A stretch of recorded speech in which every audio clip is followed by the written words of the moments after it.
Hello, 5th grade. This is Mrs. Taranja with the Citizenship Academy. We are starting a new unit today called the Renaissance. And we are starting with Lesson 1, Discovering the Topic of the Renaissance. Our objectives for today are make inferences about the civilization and time periods that led to the Renaissance based on details from the text, and to explain the relationship between factors that inspired the Renaissance movement using evidence from the text. Some key vocabulary: concept, a general idea about a topic; convey, to make something known or to communicate; document, an important paper that provides information or to give evidence of an event or opinion; factor is a cause or reason; primary, most important and main; prose, a traditional style of writing that is not poetry; and refer, to call attention to something or to look at something for information.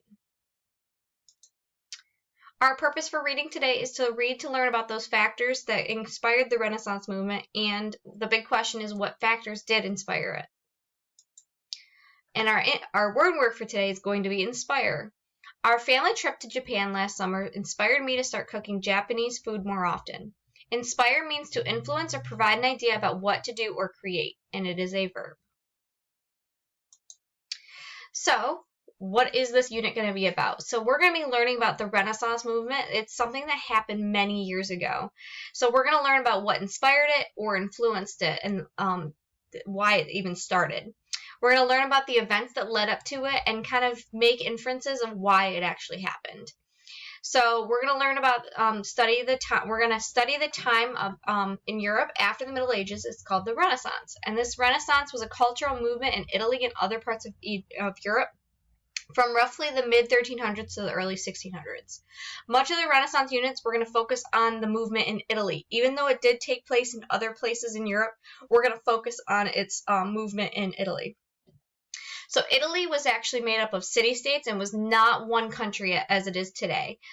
So it was a lot of little places, not one big place. So just like countries, these city-states sometimes were at war with each other.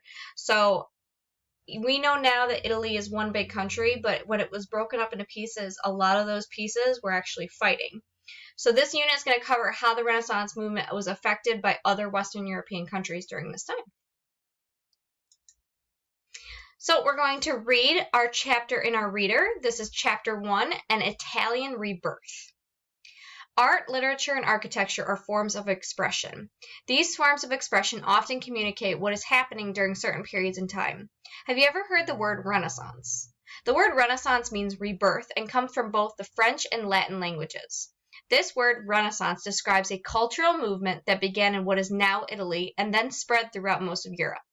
This was no ordinary change, but rather a revolutionary movement that led to the creation of art, the likes of which the world had never seen before. The Renaissance movement was inspired by a renewed interest in ancient Greek and Roman culture and learning. New ideas were born and old ideas were reborn. The Renaissance was a particular period of change in literature, art, philosophy, science, education, and architecture. To understand why the Renaissance was such an extraordinary movement, it helps to recall what was happening in Europe before the Renaissance. What came before the Renaissance? More than 2,000 years ago, ancient Greece gave us tremendous works of art and architecture. Ancient Greek sculptors emphasized balance, proportion, and the perfect human form. Ancient Greeks built strong buildings supported by mighty pillars and columns. They gave us the idea of great philosophers such as Plato and Aristotle. They gave us lasting works of literature, including Homer's Iliad and Odyssey. From ancient Greece, we have inherited important ideas about government, including the idea of democracy, rule by the people. Even the word democracy comes from the Greeks. The Greek word demos means people. Later, the ancient Romans built upon the ideas and achievements of the Greeks. Like the Greeks, Romans prized sculpture with mythological themes. The Romans also built great structures such as the Colosseum and perfected the use of the arch and dome. They left us powerful literature such as the Aeneid by Virgil. The mighty Roman armies conquered lands and established a vast empire. Eventually, different warring tribes invaded the Roman Empire, weakening Rome's power. These warring tribes sought land. The resulting instability greatly diminished the influence of the ancient Rome. Slowly but surely, new cultural groups, no longer bound by ties to Rome, began to define themselves. The great Roman Empire declined and was eventually divided in half. Moving on. Across Western Europe, during the time that is considered to be the start of the Middle Ages, kingdoms and nations began to take shape. Trade, economy, laws, and systems of government were established. Cities and towns grew. Architectural styles and designs, among other forms of expression, became unique to the people of a particular land. While the cultural achievements of the Greeks and Romans were admired, new homegrown ideas began to thrive. Knowledge of the writings of the ancient Greeks and Romans were left in the hands of the few educated elite, and in religious houses called monasteries. Some men and women devoted their lives to the church. Men called monks lived in monasteries. Women called nuns lived in convents. The monks made beautiful copies of writings from ancient Greece and Rome. If you wanted to make another copy of a book, you had to do it by hand. There was no printing press and of course no copy machines or scanners. And so quietly and in some ways secretly, the monks helped keep classical learning alive. Passing the torch. Monarchs in the Christian church established laws and a sense of order. The church was a powerful influence throughout Western Europe during the Middle Ages. With its rituals and teachings, the church was a very important part of daily lives of the medieval people. Everyone from the rich noblemen to the poor peasants gave money, materials, and sometimes their labor to help build the magnificent churches of the Middle Ages. During the Middle Ages, impressive castles were constructed across the European landscape.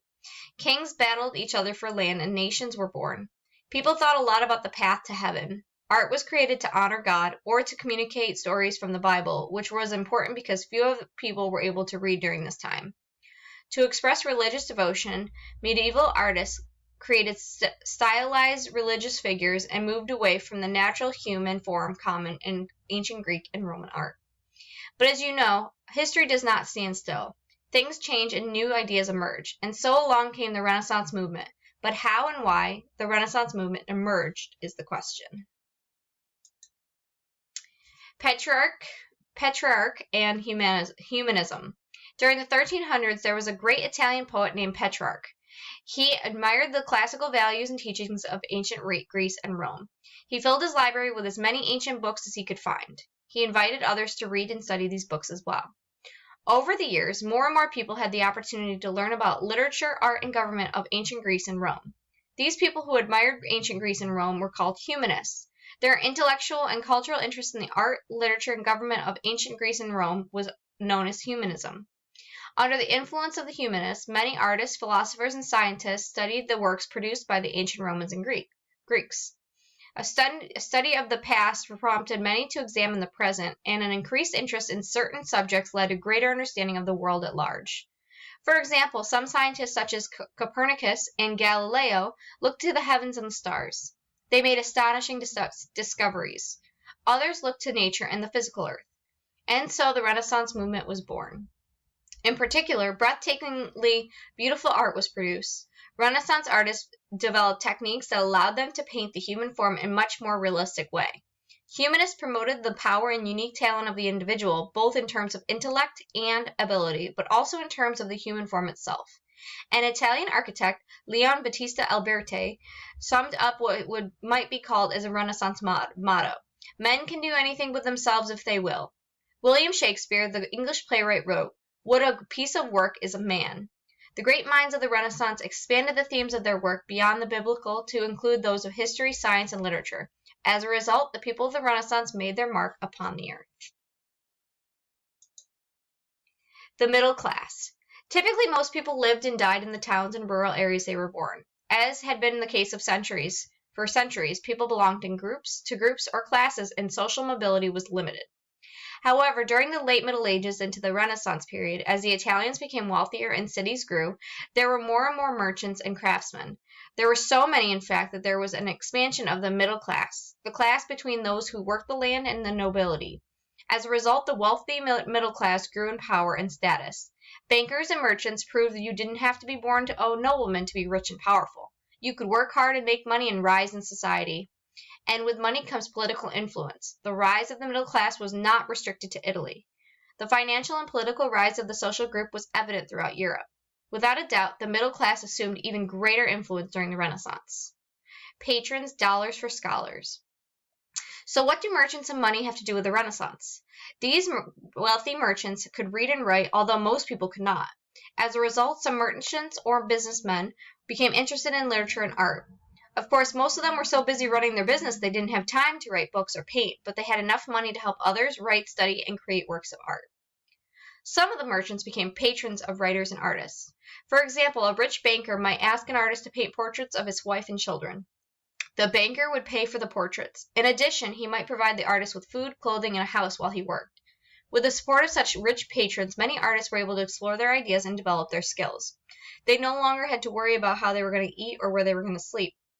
Later, you will read about the Medici family, one of the most influential banking families and patrons of all time. And what did the patrons get out of all this? What was the reward for paying artists to create paintings, statues, books, and buildings? The patrons became famous. The works of art they commissioned signaled their power, prestige, and importance. They were admired and celebrated for the works they paid to have created. The artists and writers also made their mark in history. Shakespeare, perhaps the greatest writer of all, had royal and noble patrons, but it is his name that we remember today. The world was indeed changing. Exquisite works of art were created by people so extraordinary that it would be wonderful to have a time machine to take us back to history to meet them. But as we do not, we will have to turn the page of this book to learn about them instead. The Middle Ages had its fair share of troubling times, but it was also a time of great achievement in art and learning. Let's examine some key achievements. Western Europe. Universities founded in cities such as Bologna, Oxford, Paris, and Cambridge. Hundreds of castles such as Alcazar of Segovia in Spain and Dover Castle in England were constructed in Western Europe. The building of great cathedrals, which took hundreds of years to complete, was also undertaken during this age. Byzantine civilization. When invading tribes destroyed and took over much of the Western Roman Empire, the Eastern Roman Empire or Byzantine civilization remained strong. The great city of Constantinople was the center of Byzantine civilization. Constantinople's central location made the city an important link between Europe and Asia. From about 300 to 1453 CE, Byzantine civilization was one of the most advanced in the world. Islamic civilization. During the Middle Ages, many Muslim scholars made significant progress in math, science, and astronomy. Some scholars translated works by ancient Greek philosophers and scientists into Arabic, which helped preserve classical writings. A great thinker and writer named Ibn Sina wrote influential works of philosophy, poetry, and astronomy. He also made important medical discoveries about how to treat diseases. A large part of Spain was conquered and settled by Muslims. Learning thrived in many Islamic cities. Cities such as Palencia, Valladolid, Salamanca, and Alcala had libraries, schools, and universities. In the 900s, scholars from Africa, Asia, and Europe traveled to Cordoba to be the part of the city rich in learning and the arts. Beginning in the late thousands, Christian forces started to drive the Muslims out of Spain. By the time of the reign of Ferdinand and Isabella, the king and queen who helped finance Columbus's voyage in 1492 CE, the Muslims had been driven out. They left behind, however, writings about science and philosophy that would be contributed to the reawakening of learning in Italy during the Renaissance.